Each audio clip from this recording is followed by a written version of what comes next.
Hello বন্ধুরা, আমি রাকিব মুসাব্বির বলছি ইনানি বিচ থেকে। সো এই ইনানি বিচে আমার খুব চমৎকার একটা স্মৃতি আছে, সেই স্মৃতিটা শেয়ার করব। যারা আমার অনেক পুরানো গানটা শুনেন, বিশেষ করে সুখ পাখি, রোদেলা আকাশ, এই অ্যালবামগুলো শুনেছেন, তো সম্ভবত রোদেলা আকাশ অ্যালবামে আমার একটা গান ছিল 2014 দিকে অথবা 2013 শেষের দিকে, 14 সাল সম্ভবত। গানটার নাম ছিল ছায়া। ছায়া গানটা লিখেছিল রেজাউর রহমান রিজভী ভাই। এই গানটা শুটিং হয়েছিল এই জায়গাটাতে, এবং পুরো এই এরিয়াটাতে আমরা শুটিং করেছিলাম। এবং আমার মনে আছে এখানে একটা কাঠের পোল ছিল, এই জায়গাটা একটা কাঠের পোল ছিল, এখন নাই।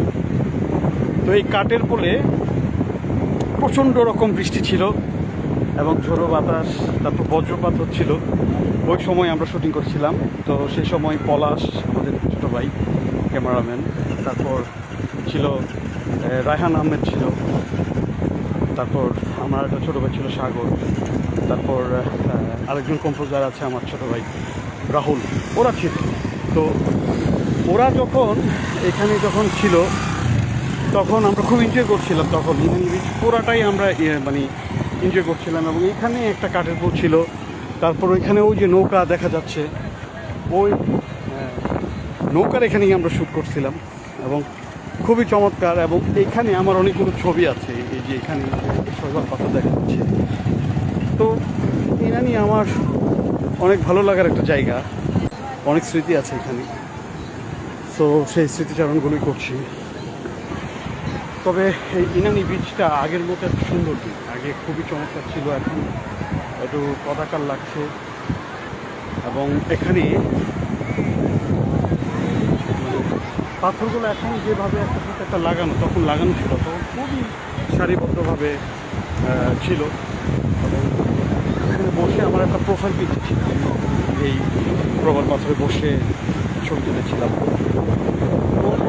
তো একটা সময় কাটতে হবে, বিকেলের দিকে আসা যেত। আমি আজকে দুপুরের দিকে এসেছি। সো আমি জানি না যে দিন দিন আসলে এত সৌন্দর্যময় এরিয়াগুলো কেন এত অসুন্দর হয়ে যাচ্ছে। যেমন এখানে আমাদের পতাকার লাগছে এখন, এবং এখানে শৈবাল পাথরের যে সারিবদ্ধ যে সৌন্দর্য ছিল সেটা এখন নাই। এবং দেখেন কত চমৎকার একটা এরিয়া, কিন্তু আমার কাছে একটা জিনিসই দুঃখ লাগে, সেটা হচ্ছে এই যে শৈবাল পাথরের যে সারিবদ্ধ যে সৌন্দর্যটা, সেটা আমি আসলে পাচ্ছি না। এটা খুবই একটা অসাধারণ ভিউ ছিল। আমরা যখন আসতাম, আজকে আরও আমি 8-10 বছর আগের কথা বলছি, কিংবা 10-12 বছর আগের কথা বলছি, যে এত সুন্দর জায়গা দিনে দিনে আসলে এগুলোর পরিচর্যার অভাবে যদি এই সুন্দর জায়গাগুলো যদি এইভাবে অসুন্দর হয়ে পড়ে, বিশেষ করে আমরা যারা এটার আসল সৌন্দর্য দেখছি আজ থেকে 1 যুগেরও বেশি সময় আগে, তাদের কাছে আসলে দুঃখ লাগে যে ইনানির মতো এত সুন্দর একটা জায়গা। এই যে দেখেন একসাথে অনেকগুলো শৈবাল পাথর দেখা যাচ্ছে, এখানে অনেকগুলো মানুষ আছেন এখানে।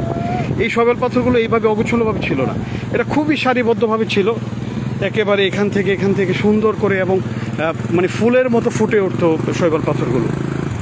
তো সেই সৌন্দর্যটা এখন আর নাই। সবাই ভালো থাকবেন। আজকে আমি আমার স্মৃতিচারণ করতে এখানে এসেছি। আমার আসলে অতীতের স্মৃতিগুলো খুব ভালো লাগে, এবং আমার ভালো ভালো স্মৃতিগুলোই আমি স্মরণ করার চেষ্টা করি। আর দুঃখের স্মৃতিগুলো আমি ভুলে যাই, কারণ দুঃখের স্মৃতি আসলে জীবনে রাখতে দেয়।